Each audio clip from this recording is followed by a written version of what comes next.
സർഫ്രാസി നിയമം തെറ്റായി വ്യാഖ്യാനിച്ച് ജപ്തി നടപ്പാക്കുന്ന ബാങ്കുകളുടെ നടപടിക്ക് വൈകാതെ അന്ത്യം കുറിക്കുമെന്ന് കരുതുന്നതായി കേരള കോൺഗ്രസ് വൈസ് ചെയർമാനും മുൻ കേന്ദ്രമന്ത്രിയുമായ PC തോമസ്. ഇത്തരത്തിൽ ബാങ്കിന്റെ ജപ്തി നടപടികൾ ഹൈക്കോടതി താൽക്കാലികമായി സ്റ്റേ ചെയ്തിട്ടുണ്ട്. ഇടുക്കി കട്ടപ്പനയിലെ കർഷകന്റെ ഹർജിയിലാണിത്. സെക്യൂരിറ്റി കടം മാത്രമേ സർഫ്രാസി നിയമത്തിന്റെ പരിധിയിൽ വരികയുള്ളൂ.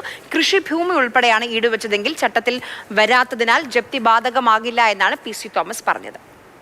31-ാം വകുപ്പിൽ കുറേ കാര്യങ്ങൾ ഒഴിവാക്കിയിരിക്കുക. അതിനകത്ത് കൃഷിഭൂമി വരും. 31I കൃഷിഭൂമിയാണ്. കഴിഞ്ഞ ദിവസം ഞാൻ കേരള ഹൈക്കോടതിയിൽ തന്നെ ഒരു കേസ് കൊടുക്കേണ്ടി വന്നു ഒരു കക്ഷിയുടെ. കാരണം അയാളുടെ വസ്തു ഇടുക്കിയിലുള്ള ഒരാളുടെയാണ്. അയാളുടെ വസ്തു പ്യുവർലി ഒരു കാർഷിക വസ്തുവാണ്, കൃഷിയാണ്. അതിനകത്ത് കയറി അത് ഏറ്റെടുത്തപ്പോൾ അയാൾ എന്നോട് വന്ന് പറഞ്ഞ് ഞാനത് കേസ് കൊടുത്ത് ആദ്യം സ്റ്റേ വാങ്ങിച്ചു. കൃഷിഭൂമി വെച്ചാണ് ഒരുപാട് പേരും കാർഷിക ലോണോ അല്ലെങ്കിൽ എന്ത് ലോണോ എടുത്തിട്ടുള്ളത്.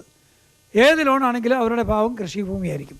ആ കൃഷിഭൂമി ആണെങ്കിൽ ഒഴിവാക്കിയിട്ടുള്ളതാണെങ്കിലും ഈ നിയമത്തിൻ്റെ ശക്തി വെച്ചുകൊണ്ട് ബാങ്കുകൾ നേരിട്ട് ആ വസ്തു ഏറ്റെടുത്ത് അത് അറ്റാച്ച് ചെയ്ത് അത് വിറ്റ് കാശാക്കും.